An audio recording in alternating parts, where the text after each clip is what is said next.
All right, welcome everybody to Bitkiwi 12. I'm Paul from Bitkiwi and orange shirt Dan from Bitkiwi over there, so we put it together today for you. Thanks for coming everyone, really appreciate the turnout, it's amazing really.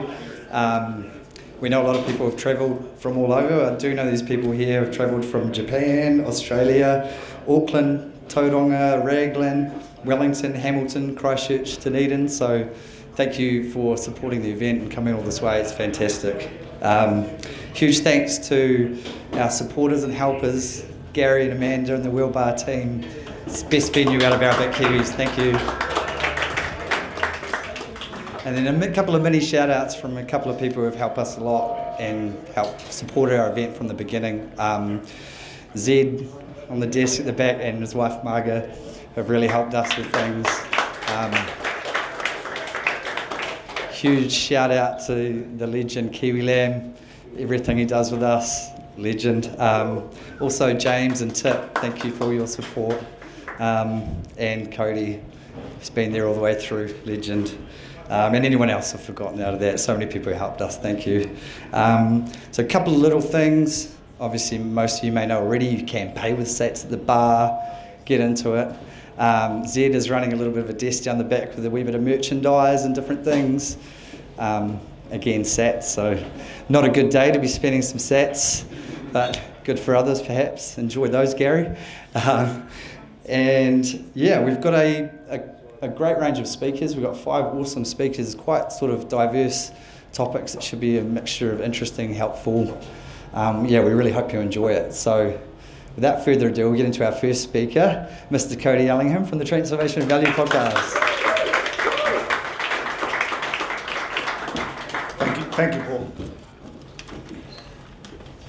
Alrighty, hello everyone. I am Cody Ellingham, host of the Transformation of Value podcast. I want to just take a moment to reflect on how awesome it is that we are all here in this place, this peaceful, non-coercive assimilation of people who come from many parts of the world to join us here in Queenstown. Isn't this amazing, guys? Let's just give a round of applause for bringing everyone together. Now, I know there are many more people out there as well who couldn't be here in person. There's a much wider network of Bitcoin and freedom lovers in New Zealand and of course the world. And now the world is changing, and that's something I want to talk about today. As many of you may know, I am based in Asia. I live in Japan, and it comforts me in a way to return to New Zealand, which in many ways seems to be a place that doesn't quite change as fast as the rest of the world. But without a doubt, the world and New Zealand is changing. We are entering into the era of the sovereign individual. Many of you may be familiar with the book by this title, The Sovereign Individual, Mastering the Transition to the Information Age, published in 1997. Its thesis lays out a vision for a world constructed not around democratic nation-state governments, but around volunteer sovereign individuals working together in sovereign communities, much like what we have here amongst us today. Politics is always downstream of technology. Gunpowder, the printing press, and the personal computer all changed and influenced the nature of political systems in ways that today Bitcoin is doing the exact same thing. The separation of money and state is something that was not able to be seriously considered prior to Bitcoin. It was an idea that was thinkable, but it had no form through which to actualize it. However, now that there is a way, I believe it is inevitable. The cat is out of bag. Bitcoin separates money and state. It does not enforce fiscal and monetary discipline through laws and central bank mandates, which can be bypassed in times of emergency or changed according to the political winds of the day. No. Bitcoin instead is non-state money, secured by mathematics and cryptography in a way that is open source and transparent. This new technological nature of money at the very base of society changes all that is built upon it in ways we can only imagine and likely in ways that we cannot imagine. Clearly, the government is not in the room with us today, yet the state still lays claim to what we produce here, to the value exchanged between us. Somehow it takes credit for our innovation and entrepreneurship that is so abundant amongst us thinkers and builders. Bitcoin enables innovation and businesses to flourish without the bloat of the legacy government and banking cartel system. Bitcoin is a technology that is available to everyone, and for me it is the epitome of a particular word, an F word, freedom.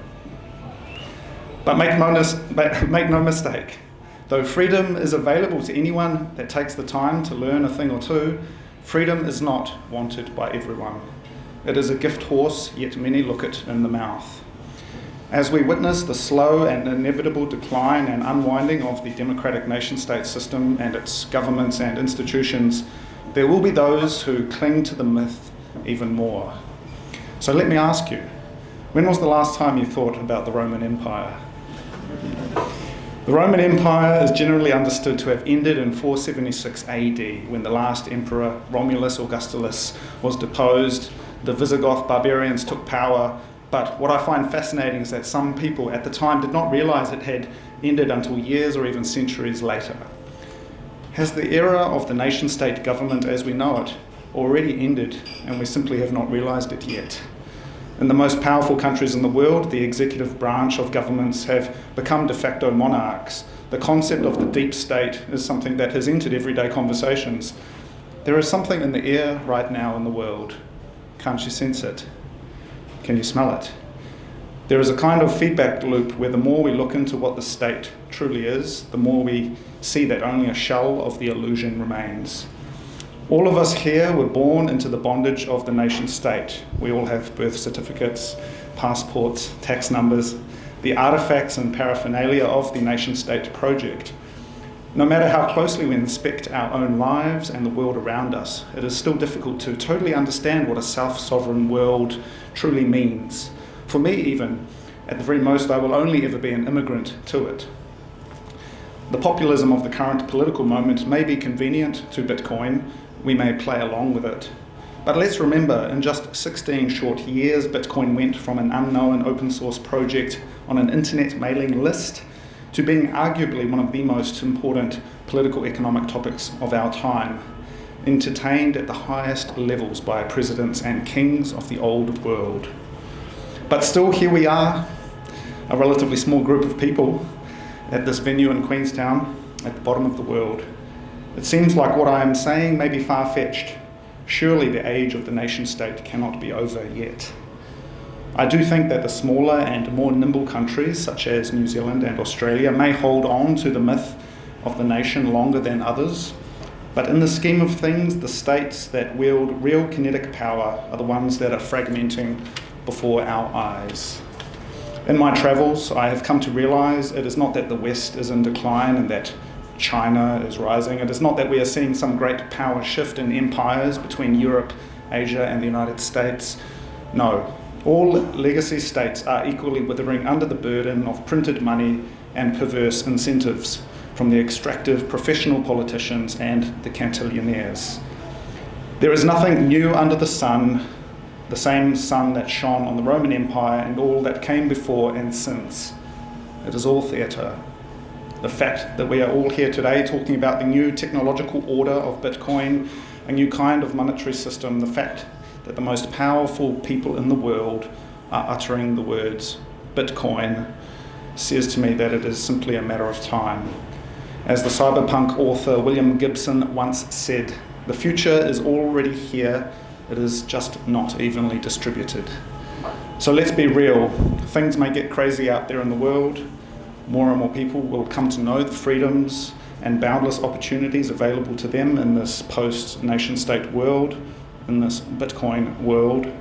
But along with all of this, there is another F word that comes up: fear. The changes we see coming will not be welcomed by everyone.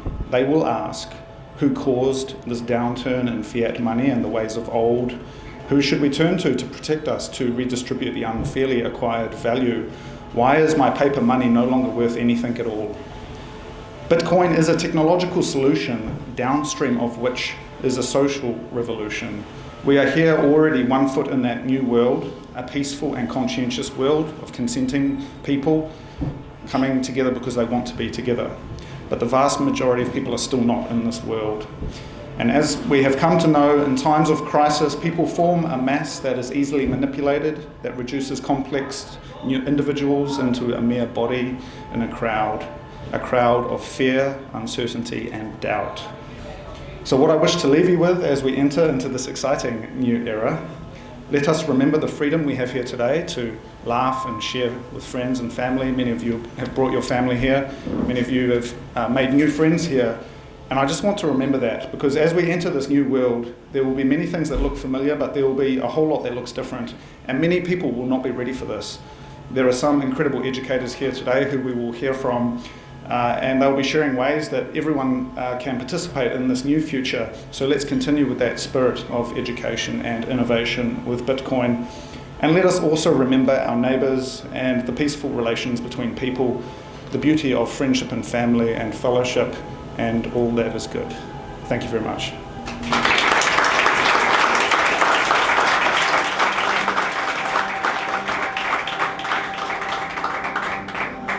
So thank you, Cody.